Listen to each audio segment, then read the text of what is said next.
Hello everyone, welcome back to বিদেশি Bengali নতুন একটা ভ্লগে।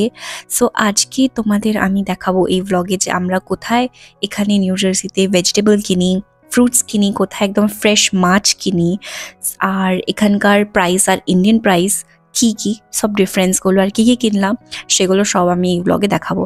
তো আজকে আমরা চলে এসেছি এইচ মার্ট। তো এটা নিউ জার্সির একটা এশিয়ান সুপার মার্কেট, মানে এখানে শুধু কোরিয়ান আর এশিয়ানেরই সবজি আর সব কিছু জিনিসপত্র পাওয়া যায়। তো প্রথমেই দেখলাম ইয়েলো ম্যাঙ্গো বক্স। তো এটা পার ম্যাঙ্গো বক্সের দাম হচ্ছে গিয়ে $15, মানে ওই 1250 টাকা মতো ইন্ডিয়ান প্রাইস। আর এটা হচ্ছে মেলন, ইয়েলো মেলন মানে খরবুজ। তো একটা এটার বক্স হচ্ছে গিয়ে $30, মানে 2500 টাকা মতো, অনেক প্রাইসি। তো এটা কত বড় বড় বেদানা পোমোগ্রানেট দেখলাম আমি, কি সুন্দর। তো এইটার একটা প্রাইস ওই $3 থেকে $4 মতো, মানে ওই 550 টাকা। তারপরে দেখলাম ড্রাগন ফ্রুট, কি সুন্দর দেখতে না, ড্রাগন ফ্রুটগুলো কি বড়। তো এইটা একটা ড্রাগন ফ্রুট $6, মানে 500 টাকার কাছাকাছি। আর এই যে লিচি, তো লিচিটা হচ্ছে গিয়ে $4 পার পাউন্ড, মানে ওই 350 টাকা কেজি।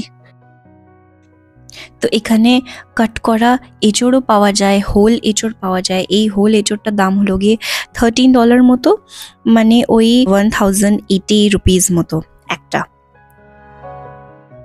তো এখানে অর্ক লিচুর যেটা নিয়েছে, তো লিচিগুলো একটুখানি মেজার করে দেখে নিচ্ছে। এখানে কি সুন্দর পেয়ারা পাওয়া যায়, পেয়ার পাওয়া যায় অনেক ধরনের। এই যে এইটা হচ্ছে থাইল্যান্ডের মনে হচ্ছে এটা, হ্যাঁ। তো এই একটা আম, এটা ম্যাঙ্গো, এটা একটা আম হচ্ছে $10, মানে 830 রুপিস, মানে ভাবা যায়। তো এবারে চলে এলাম ভেজিটেবল সেকশনে। তো একদিকে পুরো ভ্যারাইটি অফ আলু, আর এগুলো পুরো ভ্যারাইটি অফ পেঁয়াজ পাওয়া যায়, মানে ছোট বড়। আর এগুলো হচ্ছে গন্ধরাজ লেবু পাতা, $7, মানে ওই 600 টাকা। আর এটা হচ্ছে হলুদ, ফ্রেশ ওরা প্যাকেজ দিয়ে করে রাখে, কি সুন্দর। আর আমরা এখানে নিয়েছি পার্পল কালারের একটা বাঁধাকপি। বাঁধাকপিটা হচ্ছে ওই 1.29 LB, মানে ওই 240 টাকা কেজি মতো। আর এগুলো হচ্ছে পুঁই শাক, কোরিয়ানরাও খায় কিন্তু। তো পুঁই শাকটার দাম হচ্ছে, পুঁই শাকটার দাম ওই $3 কাছাকাছি, মানে ওই 240 টাকার মতো। আর এখানে ধনে পাতার একটা বাঞ্চ ওই $1 মতো, মানে ওই 85 রুপিস। তারপরে চলে এলাম মাছের দিকটাতে, মাছের সেকশনে যে কত ভ্যারাইটি অফ মাছ আছে, একদম ফ্রেশ।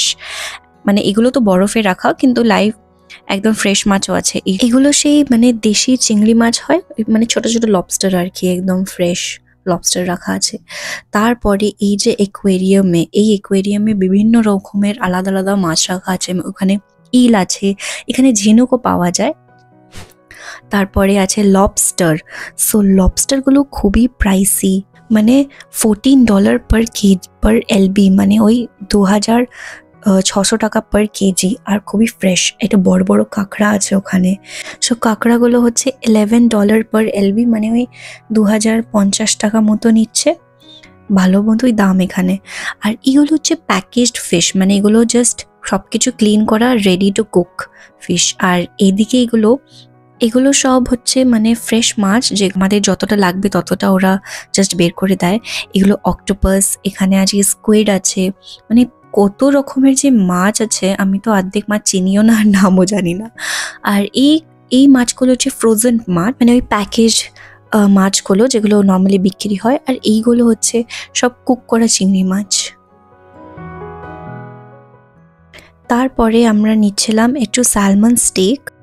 স্যালমন স্টেকটা ওই দাম হচ্ছে 8.99, মানে ওই 1680 পার কেজি নিল। আর এটা হচ্ছে ভেটকি মাছ, ভেটকি মাছটা হচ্ছে $8 পার LB, মানে ওই 1500 টাকা কেজি। আর এখানে রুই মাছ আছে। আর আমরা নিতে এসেছিলাম ইলিশ মাছ। তো ইলিশ মাছ হচ্ছে $9 পার LB, মানে ওই 1680 রুপিস। আর এটা কিন্তু মানে ইন্ডিয়ান বা বাংলাদেশি নয়, এটা হচ্ছে গিয়ে মায়ানমারের। তো এই সাইজটা একটু ছোট ছোট এর। আর এখানে একদম ফ্রেশ ছোট ছোট টাটকা কাঁকড়া পাওয়া যাচ্ছে $6 LB। আর এটা হচ্ছে পমফ্রেট মাছ, মানে এখানে দু রকমের পমফ্রেট পাওয়া যায়, সিলভার আর গোল্ডেন। তো সিলভারটা দাম বেশি, $11 পার LB, মানে 2050 টাকা। আর গোল্ডেনটা একটু দাম কম হয়। আর তারপরে এখানে প্যারেট ফিশ দেখলাম প্রথমবার, কত বিভিন্ন কালারের প্যারেট ফিশ আছে। আমি কোনোদিন টেস্ট করিনি, খাইনি কোনোদিনও। আর এখানকার মাছ কিন্তু এরা ভালো করে কাট করে ক্লিন করে দেয়, তার জন্য আমার এখানে আরো ভালো লাগে মাছ কিনতে আসতে, কেননা বাড়িতে গিয়ে কাট করে ক্লিন করাটা সম্ভব না, আমার দ্বারা হবে না। আর ঠিক যেইভাবে আমরা বলে দেবো সেইভাবেই ওরা কাটটার পরিষ্কার করে দেয় খুব সুন্দরভাবে। তারপরে এই যে পুরো সেকশনটা, এইটা কিন্তু পুরো ড্রাইড ফিশ, মানে শুকনো মাছ পুরো, মানে কত রকমের যে শুকনো মাছ এখানে প্যাকেজড করে বিক্রি হয়, মানে তোমরা না দেখলে বুঝতে পারবে না। আর দেখতেও সব কোরিয়ানেই লেখা, কেননা কোরিয়ানরাও প্রচণ্ড শুকনো মাছ খায়, ওরা প্রেফার করে খাওয়া। তো চলো, আমাদের হয়ে গেছে মোটামুটি কেনাকাটি, আর এখানে আমরা চেক আউট সেকশনে আছি।